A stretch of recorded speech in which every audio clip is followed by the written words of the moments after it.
There we go. Good evening, everyone. And thank you, Ariel. Pleasure to welcome you tonight. You know, it's a beautiful evening, and I think we'd all rather be out walking together, but times being what they are, we'll take our stroll this evening digitally. Here's our plan. For the next 45 minutes or so, we'll take a fairly brisk stroll up the first 2.5 miles of Broadway, beginning at Bowling Green, stopping along the way to look at historically or visually interesting buildings along the way. Some of the selections may seem a little idiosyncratic to you. That's deliberate, because I hope it'll serve as an urge for you to put on your own mask and get a copy of the book and sally forth to make your own discoveries along Broadway. So that said, let's get started. Probably a good place to start is with the question, why Broadway? If you're going to select a set of streets to walk on, why this one? Well, there are a number of reason for that, I think. One of them is that Broadway is Manhattan's oldest street. It's been in existence at least since the 1840s, or rather the 1640s, about 20 years after the Dutch first arrived. The English came in 1664 and renamed what the Dutch had called the Herenstraat, the Broadway. And then over the next 250 years, Broadway slowly snaked its way up Manhattan to take on its full length. And that's the second reason Broadway is interesting. It's one of Manhattan's longest streets at a little over 13 miles. And then Broadway is a very diverse street. Over its length, it becomes a kind of microcosm of the city. International trade, banking, big business, education, religion, civic government, wholesale and retail trade, manufacturing, cultural and entertainment, residential life, pretty much everything that we think of as part of life in our city is here. And then finally, I think Broadway is particularly appealing because it's a kind of independent and unruly street. Back at the turn of the 19th century, what was then New York City was a kind of disordered maze of small streets on the southern tip of Manhattan Island that evolved organically and without any really advanced planning as the city grew. City fathers were a little alarmed by that, and they looked ahead and they felt that there was a need to impose some order. So they set up a commission. And that commission resulted in 1811 in the celebrated grid plan. The commissioners looked back to ancient Rome and to the practice that the Romans used whenever they founded a colony and simply dropped a north, south, east, west grid on top of the city. Everything north of Houston Street and south of what's now 157th Street would have been subsumed by this grid. Didn't make any difference if there was a hill or a valley or a stream or a pond or a pile of rocks. Grid just plumped down right on top of it. And all development was expected to follow that plan. Alas, Broadway and the property owners around it paid no attention. They essentially said, nuts to this. And they had good reason to do that. They cited, for example, existing Native American trails that had long moved from the bottom to the top of the island in a rough diagonal following the high ground that runs along the west side of the island. Over the years, these trails had turned into a series of roads that, under various names, linked and connected the towns and settlements that were north of what was in New York City along the Hudson: Harsonville, Bloomingdale, Manhattanville, Carmenville, etc. All of these roads came together and ended up at the Harlem River, where there was a ford and then eventually a bridge. And from there, they continued northward from there up the Hudson Valley, to Albany as the Albany Post Road. And then if you really want to press it, as Route 9 all the way to Montreal. The result of this is that there are really two road systems in New York. There's the rigid grid system that was arbitrarily imposed, and then there's Broadway, which follows a kind of geographic, historical, and economic logic on top of that. As it makes its way north, Broadway intersects with avenues of the grid, and as a result, we get some of the great squares that we so love in New York: Union Square, Madison, Herald, Times, Columbus Circle, Lincoln Square, etc. So that's the evolution of Broadway. But today we're only going to look at the southern tip, the blocks that go from essentially Bowling Green up to 14th Street. So let's get oriented. Here's an aerial view of Lower Manhattan. You'll see at the center Bowling Green pointed out right here, and next to it the great Custom House, and then Broadway moving north in a line from there. We say Broadway runs from one tip of Manhattan to the other, and just want to remind you that much of what is now the southern tip of Manhattan, Battery Park, is in fact landfill that was added much later. So let's close in on Bowling Green. Bowling Green is, among other things, the oldest park in New York City. It was actually proclaimed a park in 1733. Quote, for the beauty and ornament of Broadway, notice that, and for the recreation and delight of the citizens of the city. In 1770, the good citizens used this spot in the center of Bowling Green to erect a large lead statue of King George III. This was still a colony after all. Things being how they were, and as they are now, anytime you put up a statue of someone on horseback, it seems to invite trouble. So 3 years later, in 1773, the city felt it necessary to put a fence around the park and to pass anti-graffiti laws to save the statue. Didn't pay off all that much longer, because on July the 9th in 1776, right after the reading of the Declaration of Independence in New York, a crowd appeared at Bowling Green, toppled the statue of George, ripped down large chunks of the fence, and melted all that lead down to make bullets. I'm going to ask you to keep Bowling Green in mind as we go forward, both the statue of George III and also the fact that that statue was modeled on this famous ancient depiction of the Emperor Marcus Aurelius in Rome. So Bowling Green was also the site of the first fort in New York, Fort Amsterdam.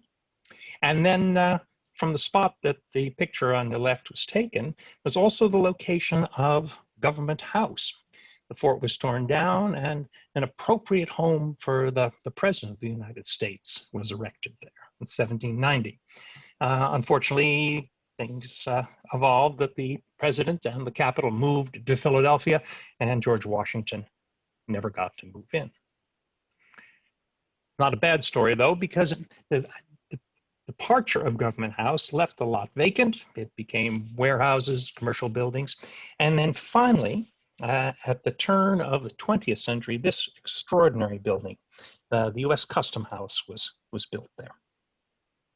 By the 19th century, New York, of course, was the hub of maritime commerce by a very, very significant margin, the largest port in the States.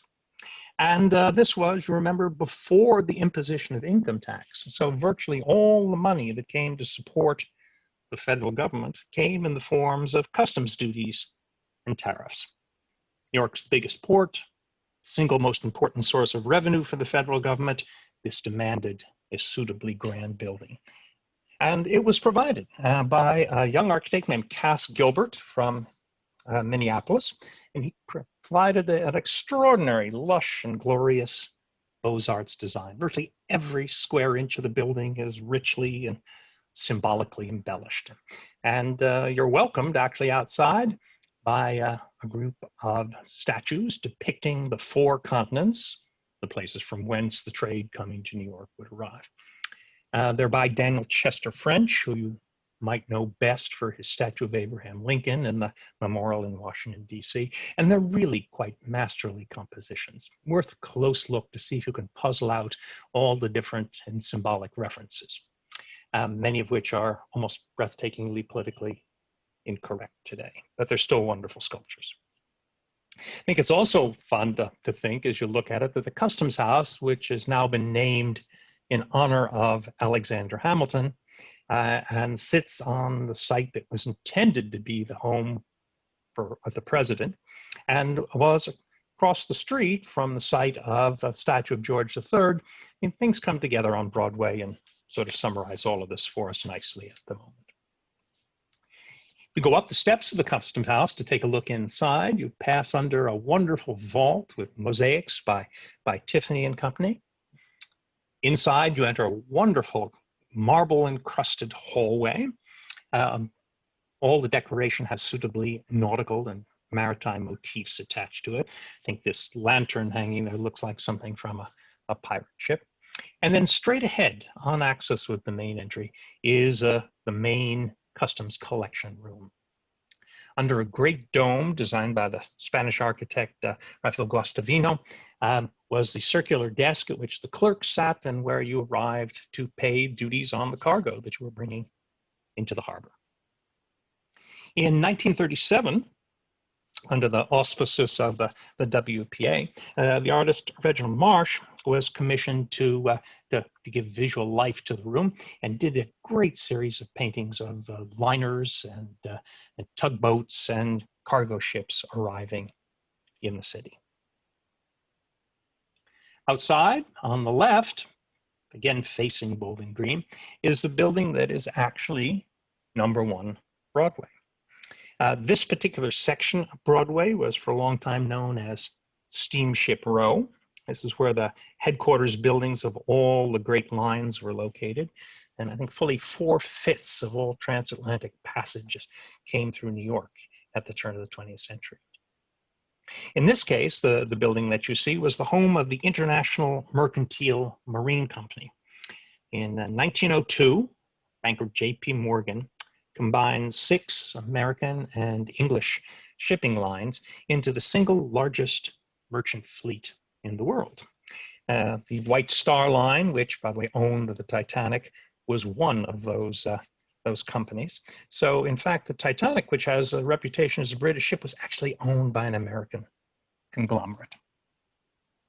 International Mercantile Marine originally occupied the building next door, but in 1919, they bought an old red brick building here that had been erected by Cyrus Field, the entrepreneur for the transatlantic cable, and had it reclad in limestone by the architect Walter Bowden Chambers.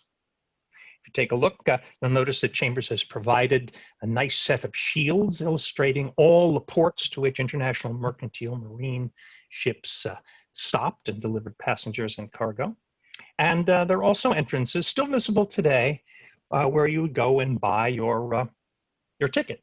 This is the entrance to the first class booking room. It's right down there at the lower left-hand corner.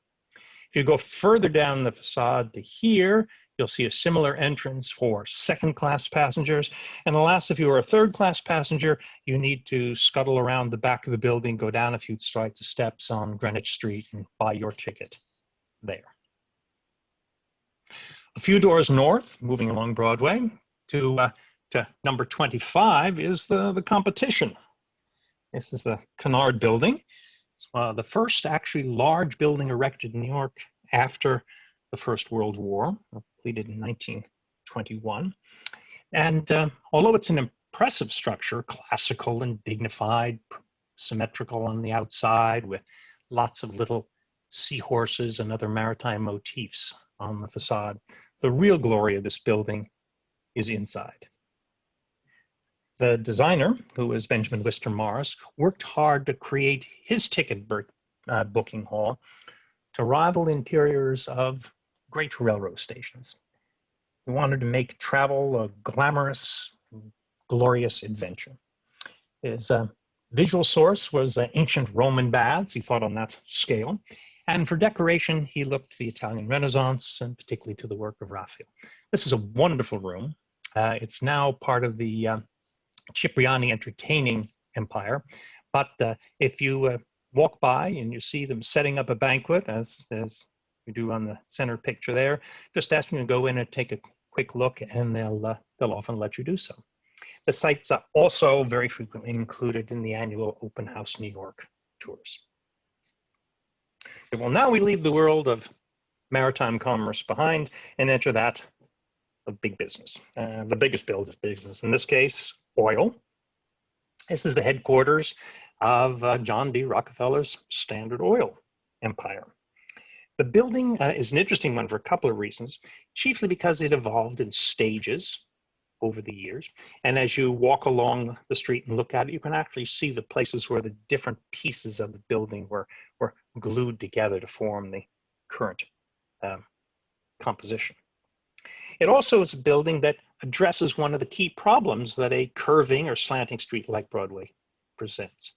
How do you address the street itself and not fight against the grid? Well, look what the architect here has done. The lower part of the building curves along Broadway itself, creating that wonderful effect of an urban canyon that we so value for Lower Broadway. While up top, when he builds this tower, the tower turns about 45 degrees to line up with the Manhattan street grid. As a result, you have a building that works really well from the street level, but also looks great and fits in perfectly with the skyline when seen from a distance. Also like to note that this is a building of a type that we're going to see a lot of as we walk forward, with a low base building and a tower emerging from the top. We'll talk more about that a little later on. Here's another familiar, or what will become a familiar Broadway pattern. Number 29 Broadway is this tiny sliver of a building, just 2 bays wide. Needed that address, 29 Broadway. And but the major part of the building, 7/8 of the building, is actually located to the back on another street. Architects have exploited that to create a wonderful Art Deco composition. They've used bands of dark brick to lead your eyes around the corner onto Trinity Place, and then have provided us with a glorious lobby inside, a very elegant space with polished metal, aluminum, leaf, marble. It's worth sticking your nose in just to see this gleaming space off the street. It's another beautiful Art Deco building coming up at 1 Wall Street.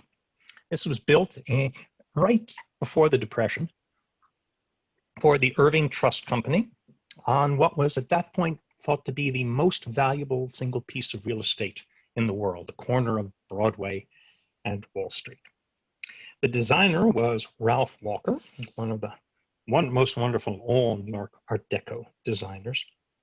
And he created, I think, a building that seems not so much to have been put up layer by layer, floor by floor, as to have been dropped as a complete unit in place. It looks either like a giant fluted column or almost like a huge natural crystal of some sort. It's a beautiful unified composition. Every one of the details crisply incised in the limestone facade contributes to the consistent overall effect. Notice how, in fact, he's even taken the corner of the building and curved it inward a little bit, and then each of the windows is slightly less curved when you get to the back rest of the facade. Building's currently in the process of being converted into what will probably be very elegant condos. Across the street, one of the great New York institutions, this is Trinity Church, erected between 1839 and 1846 by the architect Richard Upjohn. It's worth noting that the steeple of Trinity Church was the tallest structure in Manhattan until 1890. Trinity's always been at the very center of the histories, religions, and of New York City, and still remains a powerful force since the church is a huge landowner. Its site was granted by royal charter, along with a huge plot of land going northward. So Trinity has plenty of money now to do the wonderful social work and the fantastic music programs that they currently sponsor. Trinity's church is also one of the very few buildings in this part of Manhattan that's freestanding. It sits in a wonderful churchyard enabling you to walk around and look not just at the graves of Robert Fulton and Alexander Hamilton, which are there, but also to take in the building from all sides. It's built, as you'll note, out of sandstone, kind of beautiful, warm colored stone that is a little bit lighter and less dead looking than the brownstone that we associate with so many New York row houses. Inside, the church, it unfolds beautifully in a kind of easy rhythm, moving from the west toward the east under a complicated pattern of Lierne vaults. And the designers and the subsequent rectors of Trinity have chosen to keep the church virtually free of sculptural monuments and other works of art, so it enables us to really enjoy the architecture. Something very different now. Continuing to move north. This is 120 Broadway, east side of the street, just diagonally up from Trinity. When it was finished in 1915, this was the largest office building in the world. It fills an entire city block. It's 38 stories tall, rises without a break from the sidewalk, and is arranged in an H plan to maximize the amount of rentable space. The building has no artistic pretensions, and its sole goal was to maximize the amount of rentable space that was available. I've been dense buildings, before in New York, but this is the one that, in essence, broke the camel's back. This was the straw. By building a building so big and so hulking, almost any building within its shadow or close to it was plunged into darkness. The streets were essentially turned not just into dramatic canyons, but dark dramatic canyons. And transportation was stressed because so many people came and went every day. So this was a building that, in fact, prompted a very important zoning change, which New York put into place in 1916. Essentially said you can't just build as large and bulky and block-filling a building as you want. You need to limit the amount of floor area that you build to a determined percentage of your lot size. In other words, you need to leave a little room for light and air. And you also can't build straight up from the street line the way the Equitable building does. You need to set your upper part of the buildings back. So every certain number of floors you go up, you need to set the next set of floors back a certain distance. The result of this zoning is pretty much all of what we think of as the classic skyscrapers of the New York skyline. Empire State Building, Chrysler Building, Standard Oil, as we saw downtown, and as we'll see shortly, the Woolworth Building. Here's the result of the next zoning change. This is 140 Broadway. In 1961, the city again revisited zoning, and this time they adopted a different set of criteria.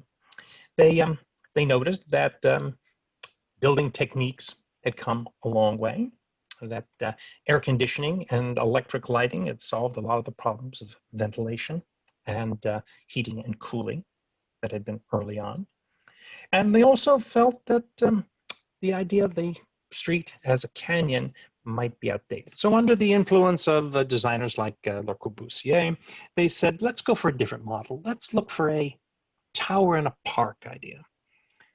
So this 1961 zoning provided that if you were willing, as a building owner, to set your building back from the street line and to leave public space, that's what's called POPS, P-O-P-S, public owned private space, or privately owned public space, you could then build a taller building, a building without setbacks, one that could rise sheer again from the sidewalk. So you get buildings like this, and this is an extremely elegant version, built originally for the Marine Midland Bank by Gordon Bunshaft of Skidmore, Owings and Merrill, opened in 1964. Building rises absolutely sleekly from the sidewalk. It has a kind of taut skin that clings to the rest of the building. elegant, and there's a kind of blend of opacity with the black panels and transparency with the tinted glass. You can see in the light fixtures on the ceiling are actually part of the design, the visual effect of the building. And then out front of this cool, self-contained package, the architect hired Isao Noguchi to put this wonderful canted cube that leaves this glorious red accent in front of the building and invites you to walk up and peer at the building through the aperture that runs up the center. I think it's one of New York's most elegant and pleasing 60s skyscrapers. Well, here's another approach diagonally across the street. This is number 165 Broadway.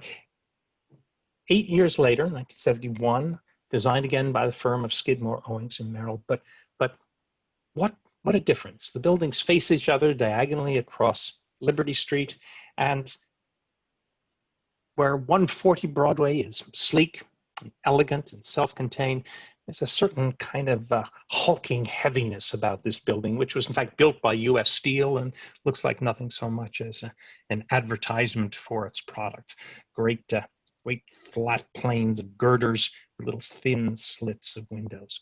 And then to get into this building, you actually have to go down and kind of scuttle in on a partly submerged ground floor.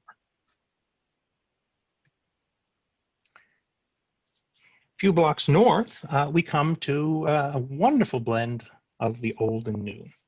This is the Corbin building at 192 Broadway. Opened in 1888. Like 29 Broadway, that had that tiny little facade on the main street. The same is the case here. Just a very, very short facade facing onto Broadway. And the building then shoots back down John Street in a wonderful recession. It's warm, it's friendly, great use of color with painted metal, terracotta, and warm brick. And what's interesting about this building is it abuts a remarkable transportation center. This is the Fulton Center, opened in 2014, built to bring together and to provide public access in no less than 11 subway lines. It's worth going inside, not just to see the wonderful crisscrossing of tracks on different levels, but to look up at the sky reflector that's been added there to bring, using small mirrors, light all the way down full four stories underground. It's connected to and part of the Corbin building, so the old and new existing in very happy time together. If we cross the street, we come to the AT&T building. You can see 165 Broadway right there, the U.S. Steel building, just to orient you. In 1912, AT&T was an extraordinary prosperous corporation, and they wanted to build in New York a headquarters building that would evoke something of the dignity and permanence that they felt would reflect on their great corporation. So they sought an architect who was a scholar, who was as serious and dignified as they were, a fellow named William Wells Bosworth. Bosworth had a reputation of knowing his classical architectural language and has really delivered here. It's a kind of index of classical motifs, all done with great correctness in and of itself. The Ionic capitals are perfectly formed. There's a beautiful Doric colonnade on the ground level. Even the elevator tower at the back has a little model of the mausoleum of Halicarnassus up on the top. There's first-rate materials and craftsmanship everywhere. But the choice of the way those classical details are arranged always struck me as a little peculiar. The building is not a tower. It's not modeled on a column. It's hard to know what it is. It almost, to me, looks as if it's a sandwich, you know, a kind of stack of ham and cheese and bread as it goes upward. Doesn't quite work as well as I think it might. On the other hand, the interior is wonderful, filled with all of that dignity and seriousness and fine materials that you find outside, and embellished with wonderful sculpture by people like Gaston Lachaise and Paul Manship. It's worth sticking your nose in to take a look. Now, immediately next door to AT&T building is this building. This is St. Paul's Chapel. Building was built around 1664, and at the moment it's the oldest public building in continuous use in Manhattan. The idea was that this would be a so-called chapel of ease for Trinity Church. It's located 6 blocks to the south. So the idea was that if you lived in the neighborhood and found the thought of a 6-block walk just too daunting, you could go to church here, as George Washington did, by the way, on the eve of his inauguration. The design is an interesting one. It's built on a model of a London church called St. Martin's in the Fields, right on Trafalgar Square opposite the National Gallery. But some things about it are different from the model. For one thing, it's one of the very few buildings in Manhattan that's built out of the native rock of the city, Manhattan schist. This is a rock that usually is avoided because it tends to be a little crumbly and hard to work, but it did have the advantage of being here. The other thing that's unusual about this church is that it changed directions halfway through its life. This is the original facade here, tower rising above a small portico that faces onto the churchyard looking westward. But as little as 7-8 years later, Broadway was becoming an increasingly important thoroughfare in the city. So the decision was made to relocate the entrance of the church to what had been the back, this side here.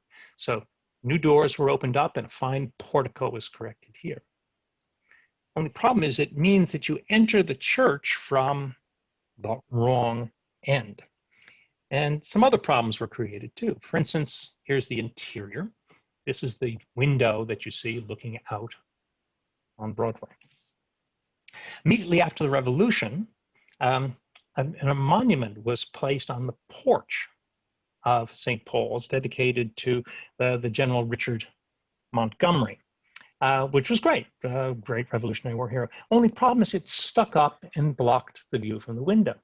So the church was then forced to bring in another architect, Pierre L'Enfant, to whom we owe the design of Washington, D.C., to design a fancy altar that essentially blocked the back of the Montgomery Memorial.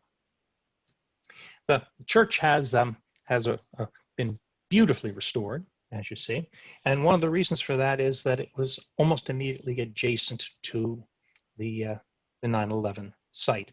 You can see the tower of the new One World Trade Center and the tower of St. Paul's right there.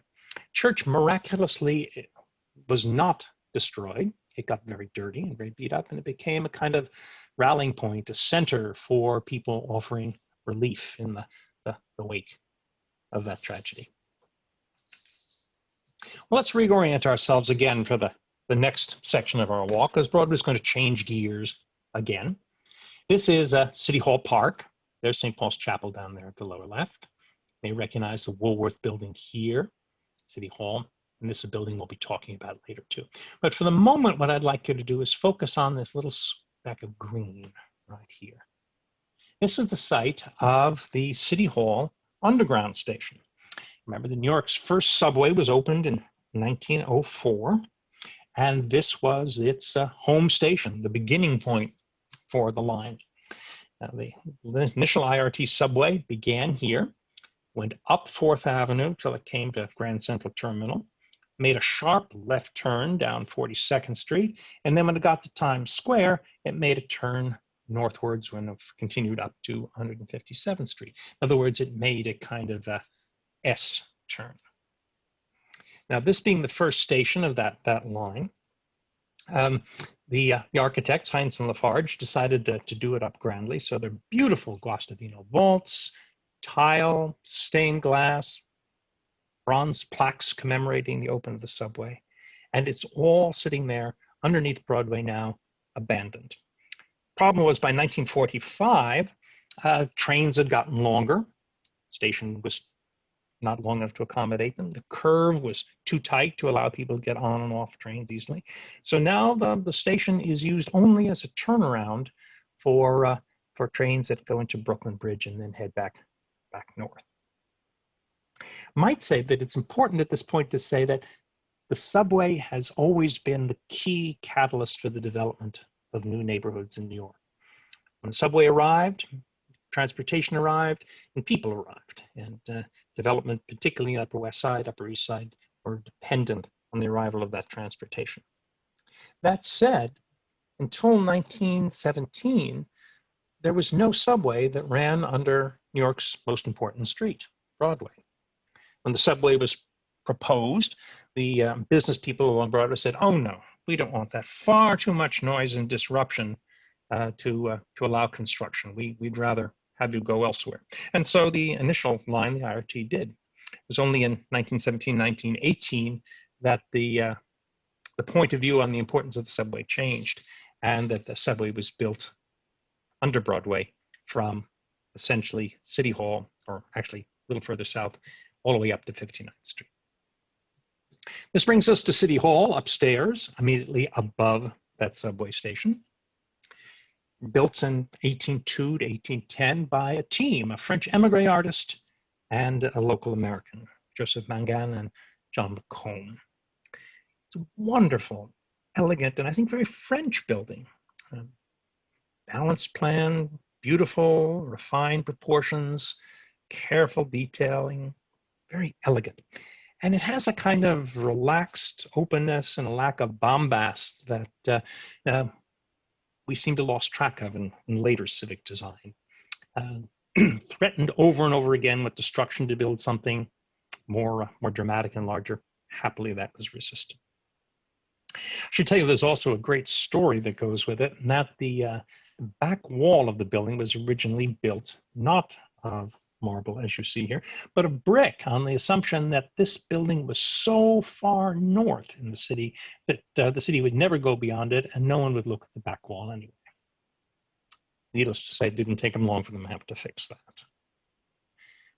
The interior, by the way, is very much worth a visit. There are free tours that the City Hall folks conduct.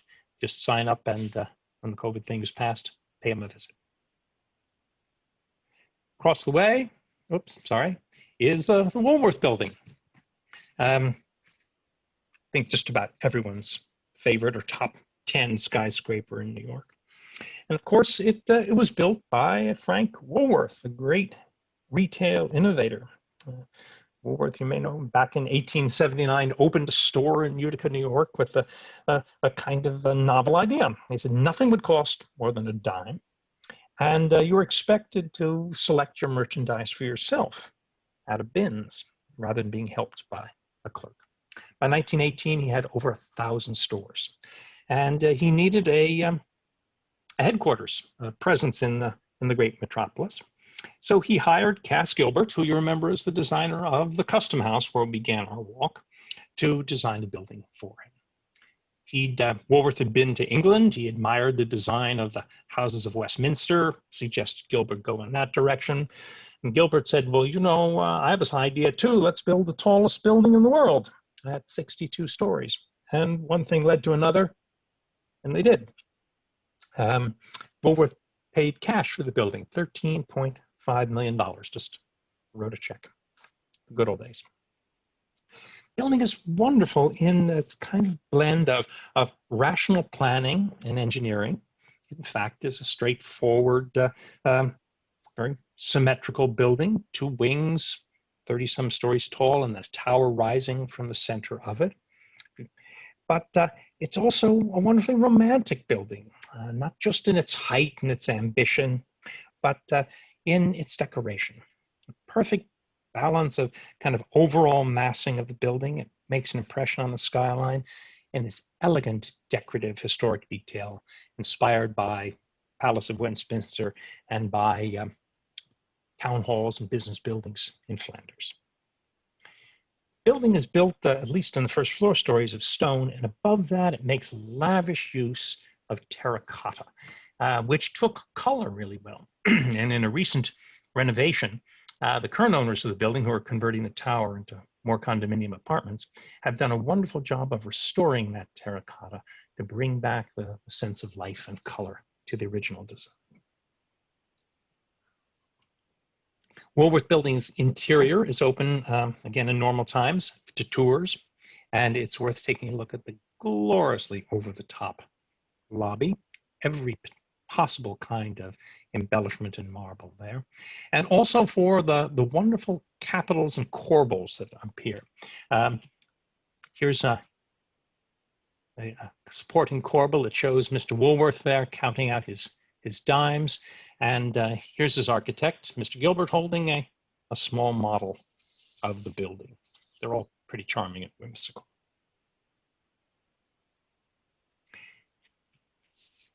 Here's another monument to commerce of a different sort. This is a landmark in the history of retailing. Story begins, with an Irish immigrant by the name of Alexander Terney Stewart, who was kind of retailing genius. He came to New York, started selling lace and linen, things like that, and expanded very quickly. He had some interesting ideas. He said, for example, you probably shouldn't cheat your customers. You should treat them well. You should have salespeople that are courteous and helpful. And people shouldn't need to haggle on their prices. Everything should be laid out. It should be clearly and non-negotiably priced. He said shopping should also be a kind of pleasure. So a store should have refreshment and retiring rooms. And you shouldn't have to go from one store for one kind of merchandise to another. It should all be under one roof. So this is the building he built to embody that, his so-called Marble Palace at 280 Broadway, right on the corner of Chambers Street. And it literally became the model for that great New York institution, the department store, of which many imitators would come along. Architecturally, Stewart looked both to the Italian Renaissance, to kind of palace designs, but particularly to English clubs for his inspiration. And he chose to erect this marble building just north of City Hall in a very prominent place. Stewart stayed until 1859, at which point the Sun newspaper moved in. The clock is still out front. And then if you want to turn around and look over your shoulder, you see this building. This is the Broadway Chambers building just across the street. This was Cass Gilbert's first building in New York, before the Customs House and the Woolworth Building. At this point, the character of Broadway changes at Chambers Street, and we leave the world of big business and civic life behind for the more mundane worlds of commerce. And as you move north, there's a whole stream of buildings that are devoted to wholesale and retail and to modest manufacturing.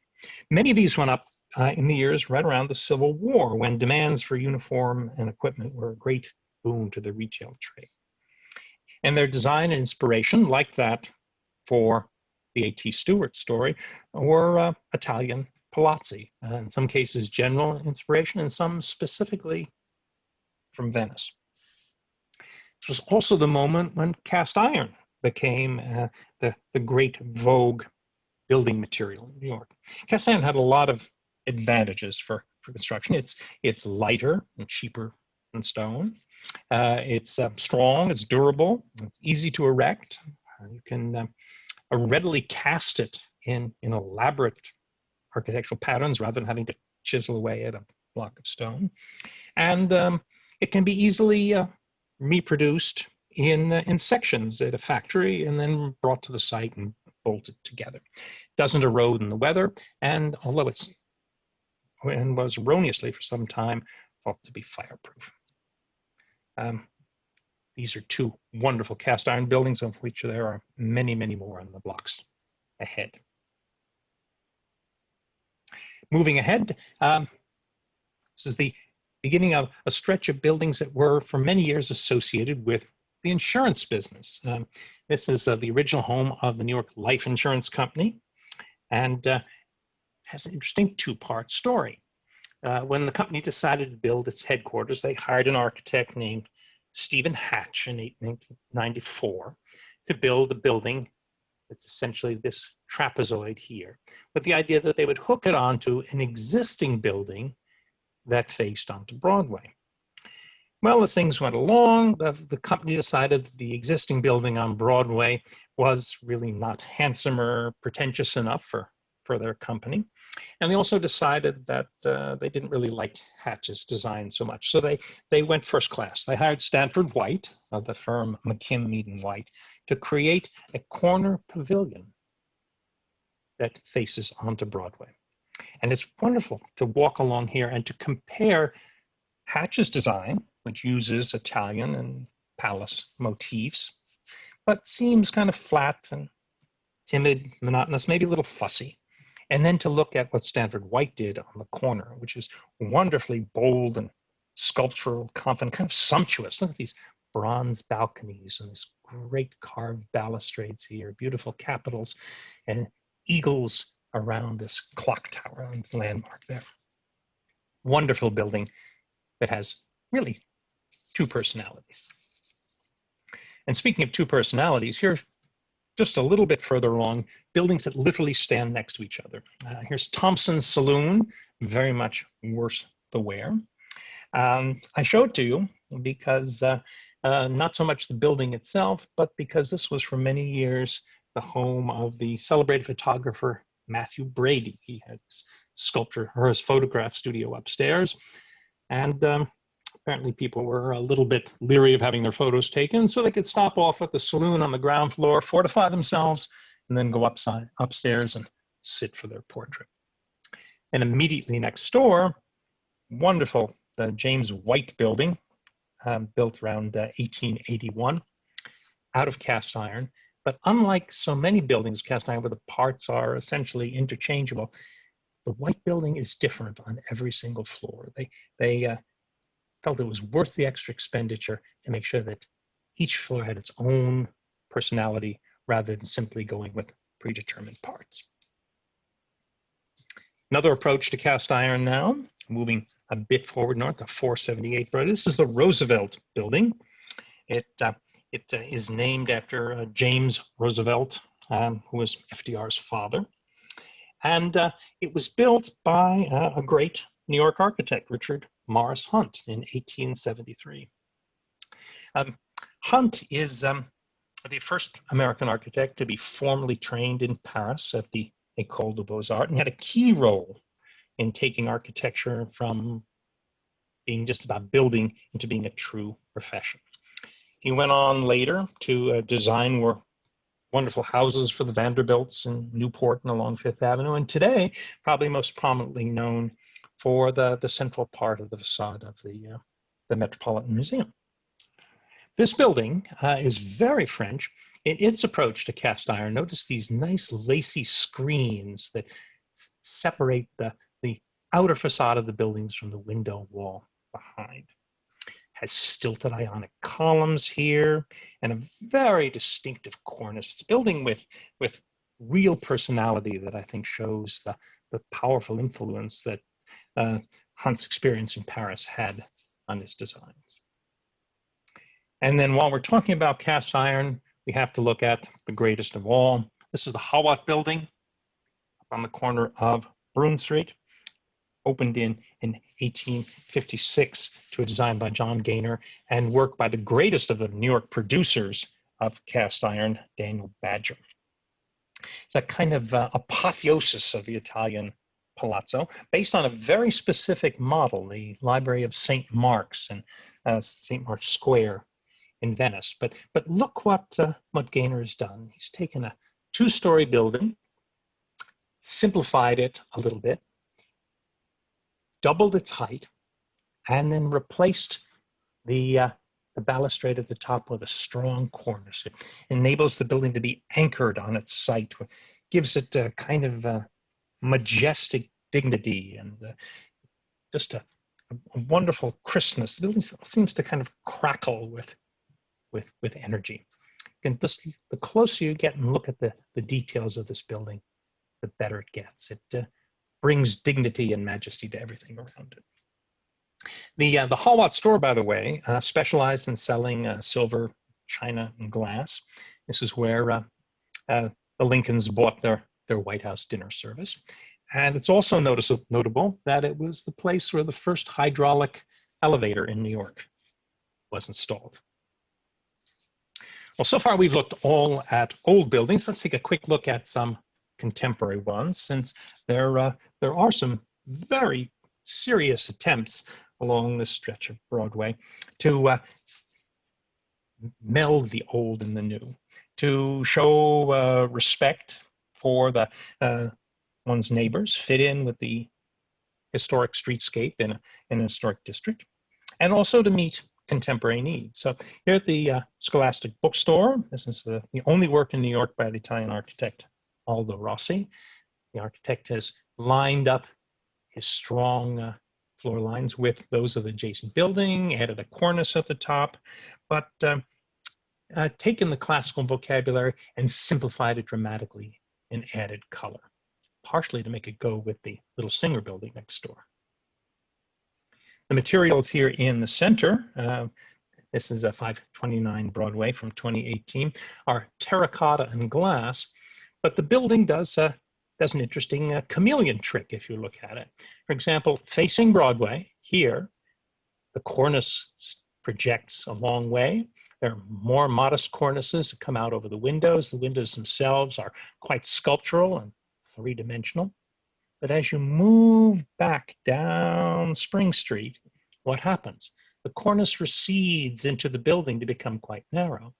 Those subsidiary cornices under the windows flatten out until when you get at the back, they absolutely disappear. And at the ground floor, it even curves down so that you move from a very sculptural, three-dimensional building that emphasizes the sculptural qualities of terracotta to one that's essentially a flat steel and glass structure at the back. Interesting changing.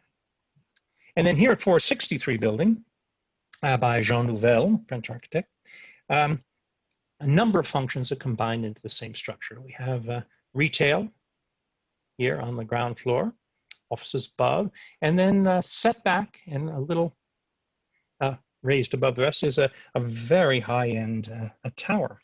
The retail faces on Broadway. The entrance to the residential tower is back around the corner on Mercer Street through a separate way. I mentioned when we were looking at the Scholastic Book Building here that it's next door to one of, I think, the most wonderful buildings in New York. This is the so-called Little Singer Building from 1902 by Ernest Flagg. The Big Singer building was downtown on Broadway at the site of the U.S. Steel building that I was unkind about. But look what Flagg has done here. He's taken a simple design, central arched opening with recessed windows flanked by two panels, and he's added every possible kind of color and ornament. Beautiful French ironwork, screens like we saw Hunt using down on the Roosevelt Building, glorious terracotta, steel, glass. It's all almost too much, but not even close. He manages to get this wonderful controlled exuberance here that results in a building that just fabulous to look at. And just a little bit further north of that, we come to a great corner where two buildings by the same architect face each other across Broadway and Prince Street. On the left-hand side is this building, dating from 1881. The architect's name is Thomas Stent. This was the original home of the Rogers Peet, or the second home of the Rogers Peet clothing store.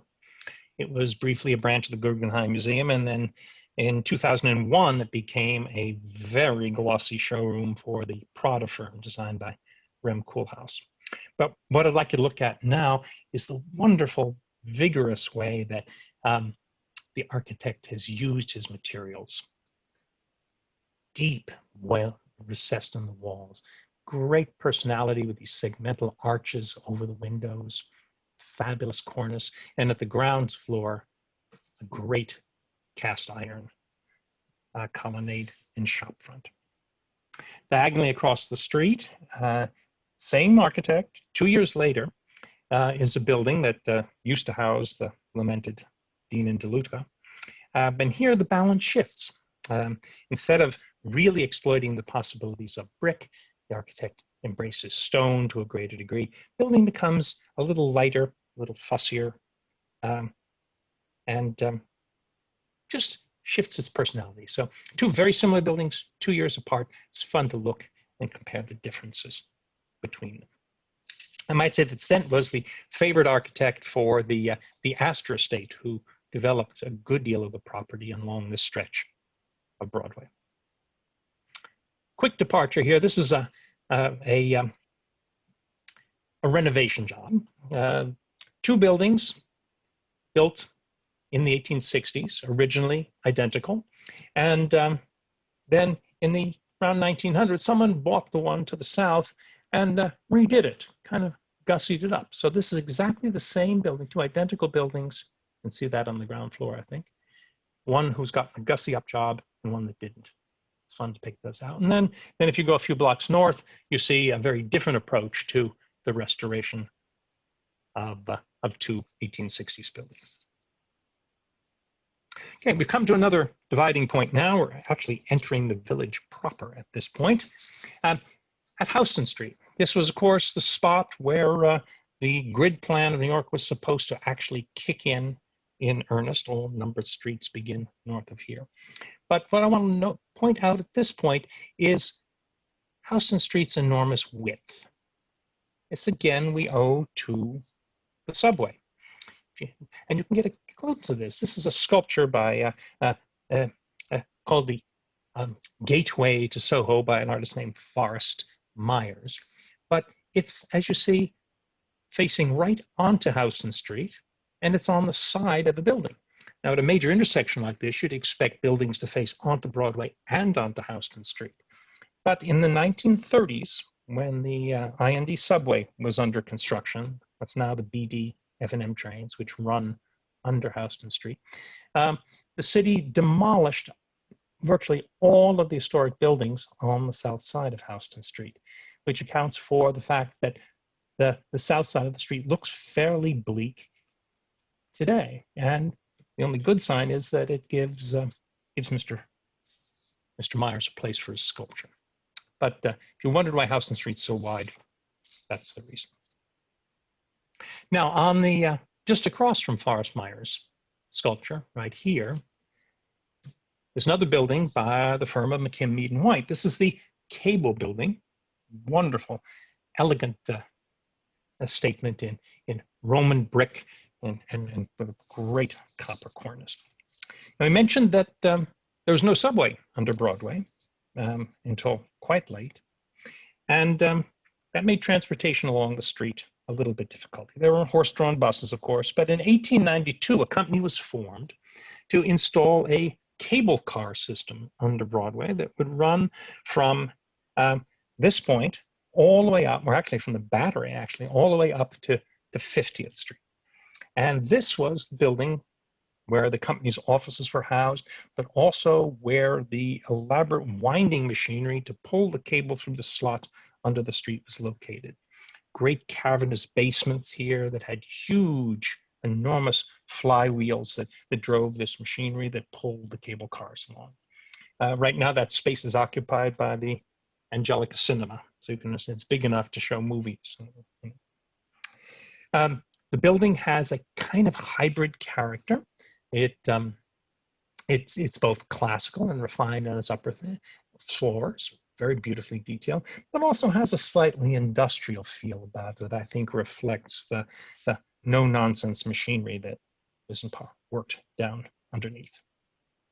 I might say the cable car lasted only until 1901. This is and at which point it was replaced by electric traction, and that lasted until the subway opened in 1917.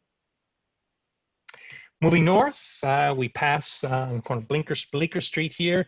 This is the recently and beautifully restored Manhattan Savings Institution, designed by Stephen Hatch. Great use of sandstone, brick, terracotta, and iron in variation of the Queen Anne style, kindly warmer, more domestic, less formal style that was replacing Italian palazzi in the 1880s.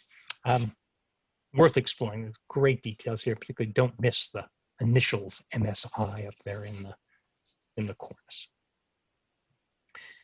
Another exploration of the possibilities of red brick. This is the fourth home of the celebrated clothier Brooks Brothers. They'd been in business since 1818, and this is where they moved in 1873. And fantastic, muscular, assertive building in deep red brick with sort of bright, contrasty stone trim. Has great iron brackets, and each look at the way the bricks are laid to create a real sculptural interest. And then down at the ground floor, some of the most inventive and peculiar columns that I think are on any building. Really worth spending some time here at Brooks Brothers. And when we get to Astor Place, you come to yet another 1880s building where brick is exploited. This building was designed originally as a hotel, but was quickly converted to commercial use. And it was developed by a great character named Orlando Potter, who developed the full block on the east side of Astor Place, leading towards the Cooper Union and the Public Theater. He took all of this over from the Astors when it ceased to be a fashionable residential quarter and became commercial. This was clearly designed to be a prestige building. Again, notice each floor is slightly different. And great attention again on the ground floor with the cast iron shop fronts. Good shape, this building. Then you begin to, as you walk, notice certain peculiarities. For example, here's the building at 652 Broadway, one of these French-inspired business buildings. Ground floor kind of base, a central column shaft, and then essentially a capitol at the top. Little edicula that sits in front of a recessed wall of windows, nice cornice. Perfectly nice building. And then you notice, gosh, just a couple of blocks away, this looks like the same building, but a little different. And in fact, it is. They're the same architect. They are 2 years apart. But it's fun to notice that in 684 Broadway, Mr. Frederick Brown, the architect's client, had a bit more money. He bought a corner site, which was more expensive and more desirable. And he also could afford not just to have a simple edicula, but to decorate it and to add sculptural details here, and even great carved lions up at the top. So a little money, and you get a little extra. And if you like architectural sculpture, diagonally across the street, you can catch sight of these great scowling owls looking down from a similar business building from the turn of the century. We're back to the story of retail now. This is Wanamaker's Annex, but that's a little deceptive because this is really a building that owes its existence to the A.T. Stewart story that we saw down on Chambers Street. In 1862, Stewart, flush with success, decided it was time to follow his customers who had moved uptown in that direction. So he built a 6-story iron palace on the east side of Broadway between 9th and 10th Street, and instantly created a landmark. This became the starting point of the celebrated Ladies' Mile shopping district. People could begin at A.T. Stewart's new Iron Palace, and they'd walk up Broadway past Lord and Taylor and Arnold Constable and Rogers Peet, past Brooks Brothers, past Tiffany, past W&J Sloan and Gorham, all the way up to 23rd Street. They could refresh themselves at the Madison Square Hotel and corner of 5th Avenue there. And then head back down on 6th Avenue where the stores were not quite so carriage trade and more middle class, but make it a full day of shopping. And it began here. Business was a huge success, but A.T. Stewart died in 1876. The building declined. And in 1896, his heirs were bought out by the Philadelphia department store magnate John Wanamaker, who thought big. In 1903, he hired the Chicago architect D.H. Burnham to build him a new annex to the Iron Palace, and that's the building you see there on the left. It's 12 stories tall, and it was connected to Stewart's original store by an iron bridge. And inside the annex, Wanamaker put in a great skylit rotunda, open all the way to the top floor. There are multiple restaurants. There was a theater that sat 1,300 people, a mammoth pipe organ. Just the building was an experience. Anything that you wanted could be acquired there. The Wanamaker stayed in business in 1954, at which point it closed, and then 2 years later, the Iron Palace burned to the ground in a spectacular fire. And today has been replaced by a kind of boring white brick apartment house. And the annex that you see houses a Kmart. This brings us to a great inflection point in Broadway, Grace Church, opened in 1846, the same year that Trinity opened. The architect here is a young man named James Renwick. This was one of his first commissions. The church took a big gamble. It paid off. Renwick went on to a distinguished career. He built the Smithsonian in Washington and St. Patrick's Cathedral up on Fifth Avenue. Like Trinity, Grace Church is essentially a transplanted English parish church, but unlike downtown at Upjohn, Renwick chose Tuckahoe marble instead of sandstone for his building. And he was able to do that because he got a good deal. The stone was quarried by convicts at Sing Sing prison and moved to Manhattan and used to build the church. In 1876, or 78 rather, an addition was put on the south side of the church by the architect William A. Potter, and it's fun to compare the style of this building, which is a little tenser, tighter, denser, with the more relaxed and welcoming style of Grace Church itself. It's worth going in. Oh, by the way, this is a wonderful place to pause. If you look south, you get a Gothic tower there closing your vista, the Woolworth Building. And at this point, Grace Church closes the northern stretch of Broadway. So two beautiful Gothic towers facing off each other along a 2-mile stretch of Broadway. Inside, the church is very similar in feel to Trinity downtown. That has a beautiful high altar, again by William Potter from the 1870s. And in great fun, you can go into the north transept and find a bust of the architect, who you see right here, dressed up looking more like a Roman senator than an American 19th century person. Trinity also has a beautiful rectory next door, kind of something out of Beatrice Potter. And then around the back, the whole complex is completed by the Trinity Church houses. These were designed in 1892, at least the central section, by Hines and Lafarge, who we met as the architects of the New York subway downtown and City Hall. Across the street, not a very distinguished building, but it's fun to watch the way the presence of an ecclesiastical building like Grace inflects the work of other architects. It's an apartment house. It has a little Gothic front stuck on it, or next door, an office building, all influenced in their style by the presence of Grace. Now, finally, as we close in on our home destination, we come to an important intersection. Here's Grace Church right here at the upper right. You see the Wanamaker Annex down here.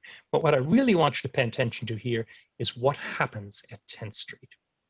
Broadway, which is run essentially straight as an arrow all the way from the Battery northwards, now suddenly turns, cants off a little bit to the west.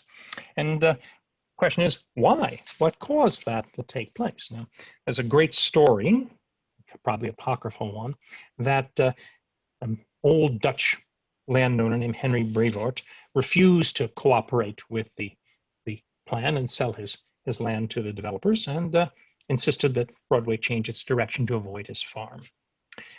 What's far more likely is that this happened. For instance, here is Broadway coming straight north, and here it makes its leftward turn. The reason it made its leftward turn, all likelihood, is this. What's now 4th Avenue here was originally known as the Bowery Road. From downtown Manhattan moving north, there were essentially two major thoroughfares. One was Broadway, the other was the Bowery Road. And they ran more or less independently, But the idea was, let's bring them together so that they can move northwards out of the city at a single place. Let's create a union. So the idea is that these roads, paths were changed to meet right here around 16th Street. And in the process, they would have crossed what became known as Union Square. Union Square, not of course named after the winning side in the Civil War, but the union of these two extraordinarily important highways in early New York. From this point, the Bowery Road and Broadway, which when all of this happened was called the Bloomingdale Road, run together for much of the next 5 or 6 miles. As we go north, one more mercantile building to look at. This is the John McCreary store, James McCreary store rather, that was built on East 11th Street in direct response to the presence of the Stewart store a few blocks south. And it has both a sad and a happy history. The building went up in 1868, beautiful cast iron facade by John Kellum. And in 1971, there was a terrible fire in the building, and it was completely gutted, with the exception of the cast iron wall, which remains standing. Idea was to pull it all down and start from scratch, but through a wonderful community preservation effort, the building was rebuilt behind the cast iron shell. And with the exception of the attic, what you see is pretty much the way the McCreary store looked when it opened. 13th Street, we come to the Roosevelt Building. This is the other side of the Roosevelt family.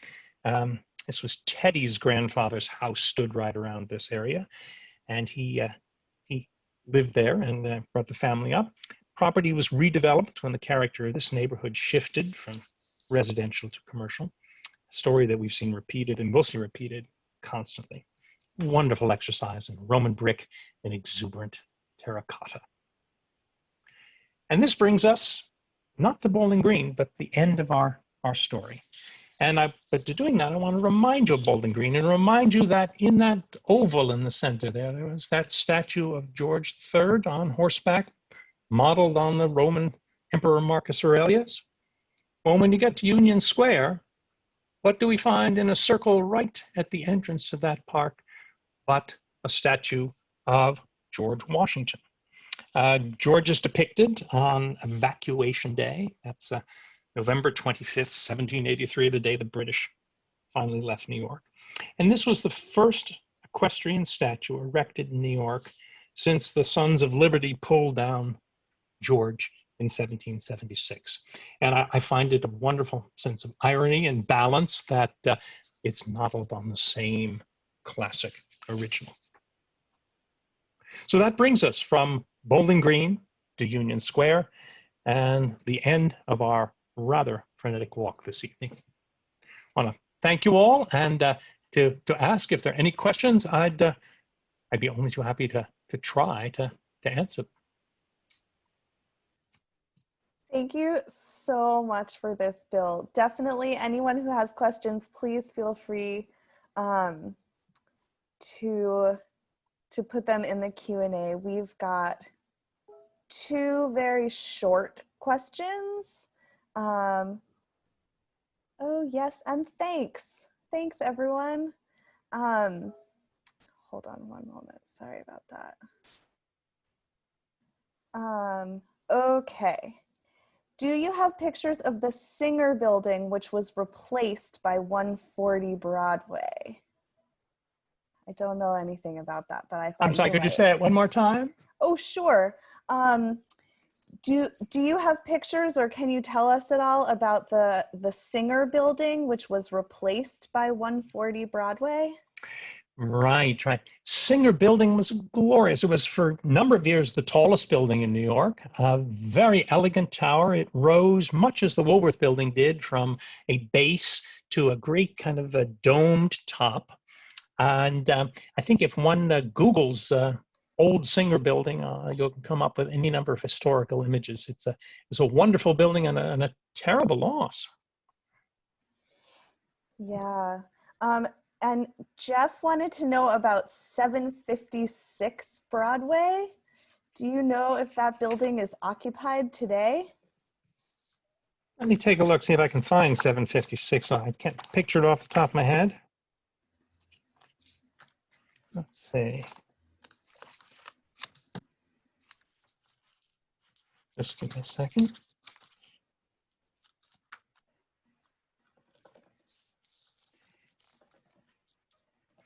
Oh, that's Wanamaker, right?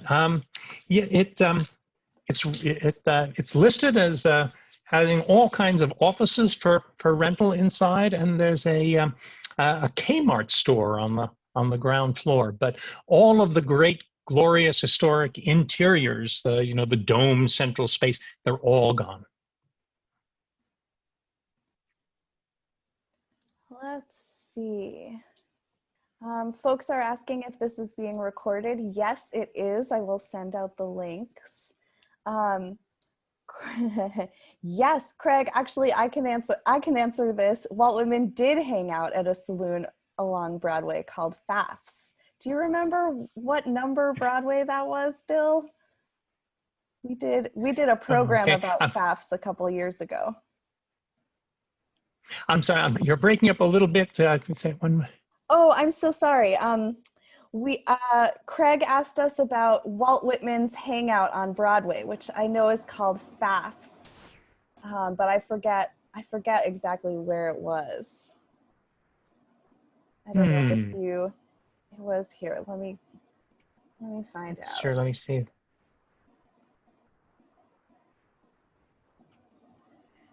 Yes.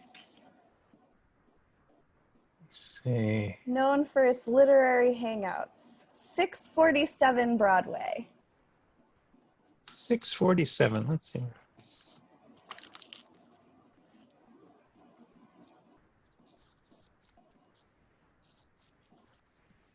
Oh, and folks are also asking about the book, the link to purchase the book and the discount code, which I'm going to put back into the chat again right now.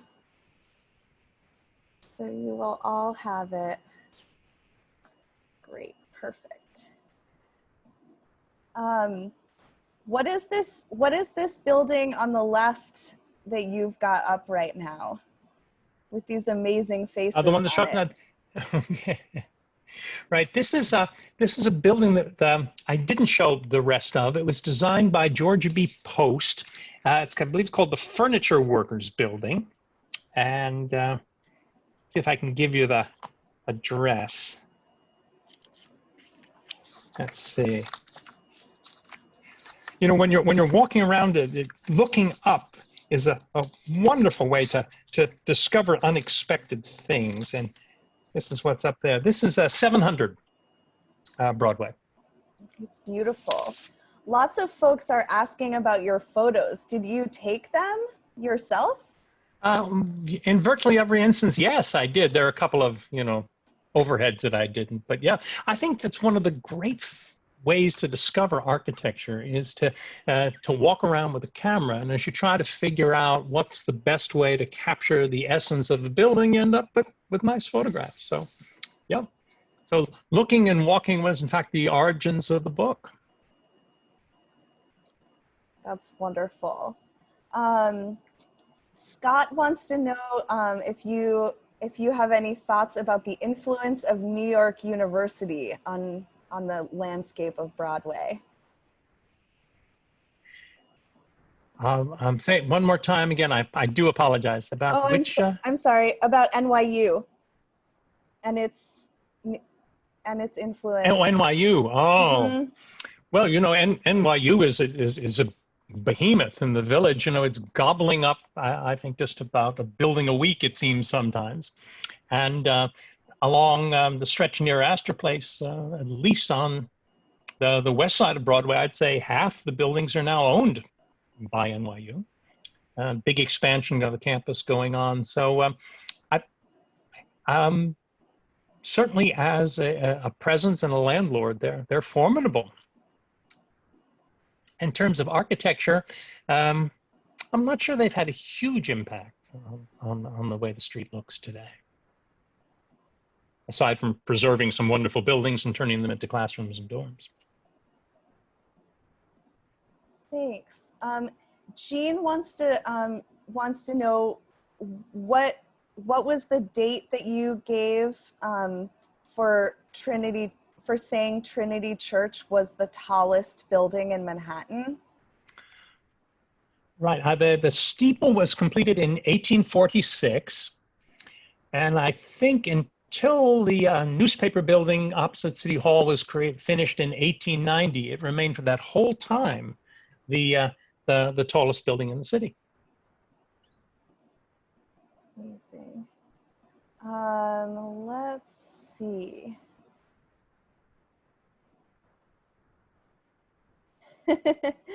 Will you be continuing up Broadway? The book continues up Broadway for sure. It goes all the way to the Harlem River. Amazing. Well, I think I'm gonna close us here. So thank you so much. Thanks to everyone for coming. And Bill, thank you so much. This was marvelous. And we will do some follow-up soon with the link to the videos. So if you didn't get to see the whole thing, or if you want to watch it again, you'll be able to do that. And thanks again to Untapped Cities and to the Monticelli Press. Good. Well, hope everyone goes out and walks. Yes, and hopefully soon we'll be able to do that together. Good night, everyone. Take good care. Good night. Thanks again.